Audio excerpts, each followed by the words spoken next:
Hey there, fitness friends. So picture this. Last week, I crushed a leg day workout. Squats, lunges, the whole deal. I felt amazing walking out of the gym.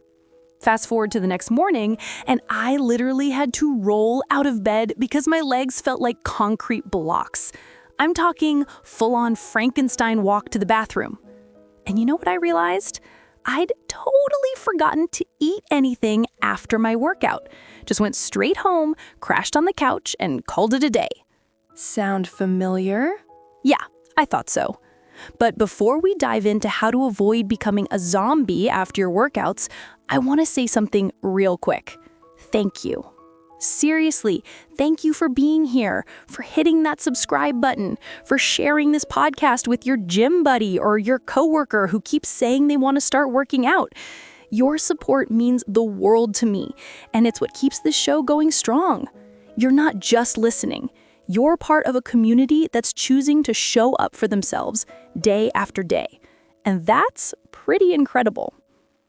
All right, let's talk about something that could be the missing piece in your fitness puzzle: post-workout nutrition. Because here's the truth. What you eat after you exercise might be just as important as the workout itself. Here's what's actually happening inside your body after a tough workout. When you're crushing those burpees or powering through that run, your muscles are literally breaking down at a microscopic level. Your glycogen stores, that's your muscle's fuel tank, are getting depleted. And your body is screaming, hey, we need some help here. This is where nutrition becomes your secret weapon. Think of your body like your phone battery. You wouldn't use your phone all day and then just throw it in a drawer without charging it, right? Same goes for your body. After exercise, you're in this critical window where your muscles are primed and ready to absorb nutrients like a sponge. Protein is your MVP here. It contains amino acids. These are literally the building blocks your body uses to repair those damaged muscle fibers. Research suggests that if you're exercising regularly, you should aim for about 1.4 to 2 grams of protein per kilogram of body weight each day.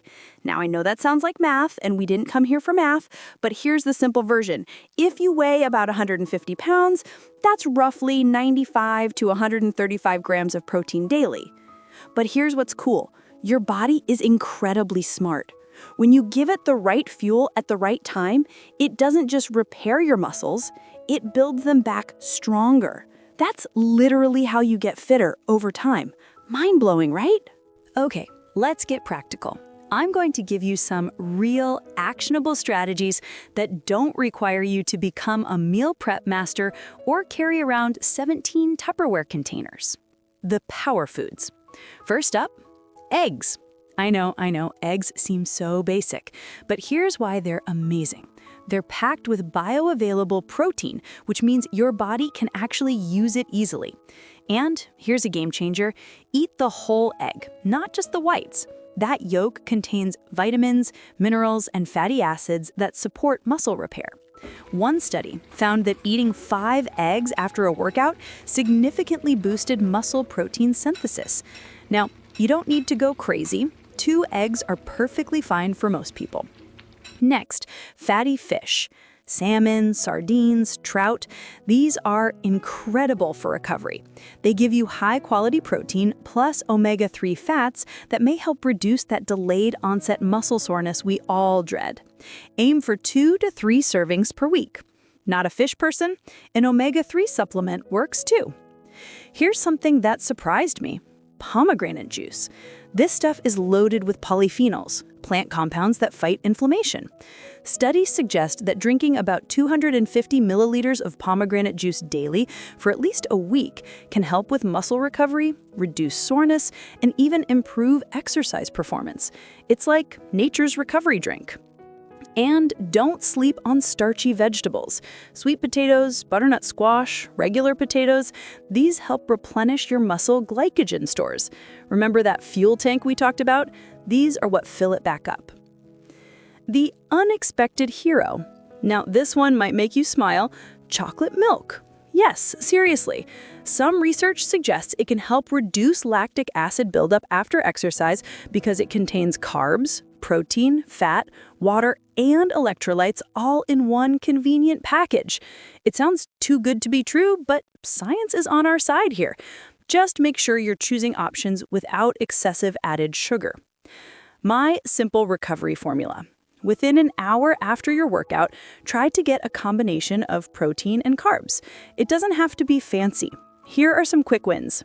Greek yogurt with berries and granola, a salmon and sweet potato bowl, scrambled eggs with whole grain toast, a smoothie with protein powder, banana, and spinach, even that chocolate milk we talked about. The key is consistency, not perfection. You don't need to nail it every single time. Just make it a habit more often than not. Let me tell you about my friend Maria. She'd been working out consistently for months, but couldn't figure out why she wasn't seeing results. She was exhausted all the time, her workouts felt harder and harder, and she was ready to quit. Then she started focusing on post-workout nutrition. Nothing crazy, just making sure she had a protein-rich meal or snack within an hour of exercising. Within 3 weeks, she noticed a difference. Her energy came back. Her workouts felt stronger. And most importantly, she stopped feeling like exercise was beating her down and started feeling like it was building her up. She told me, "I realized I was putting in all this effort at the gym, but then starving my body of what it needed to actually benefit from that effort. It was like planting seeds, but never watering them." That stuck with me because it's so true. Here's a quote I love from legendary coach Vince Lombardi. "The only place success comes before work is in the dictionary." But I'd add to that, work without recovery is just exhaustion. True success comes from the combination of effort and the wisdom to fuel that effort properly. You're not just working out, you're investing in yourself. And investments need proper management to pay off. All right, here's your challenge for today, and I want you to actually do this. Don't just nod along and forget about it the second this episode ends. Pick one post-workout meal or snack from what we talked about today. Just one. Write it down right now. I'll wait. Got it? Good. Now, the next time you work out, whether that's later today, tomorrow, or this week, commit to eating that meal or snack within an hour of finishing. Don't overthink it. Don't try to be perfect. Just do this one thing. And here's the fun part. I want you to notice how you feel the next day. Do you recover faster? Feel less sore? Have more energy? Pay attention because your body is going to give you feedback. Then come back and leave a comment or send me a message about what you tried and how it went. I read every single one, and your wins fuel my motivation to keep showing up for you. Remember, consistency isn't about being perfect. It's about showing up and making small, smart choices that add up over time. You've already shown up by listening to this episode. Now, take that next small step. Your future self is going to thank you. Trust me on this one. Important note. The information shared in this podcast is for educational purposes only and is not intended as a substitute for professional medical advice, diagnosis, or treatment. Always consult with your physician, registered dietitian, or qualified healthcare provider before making any changes to your diet, exercise routine, or nutrition plan, especially if you have any pre-existing health conditions, injuries, or concerns. Individual nutritional needs vary, and what works for one person may not be appropriate for another. Never disregard professional medical advice or delay seeking it because of something you heard on this podcast. Now get out there and fuel that recovery. See you next time.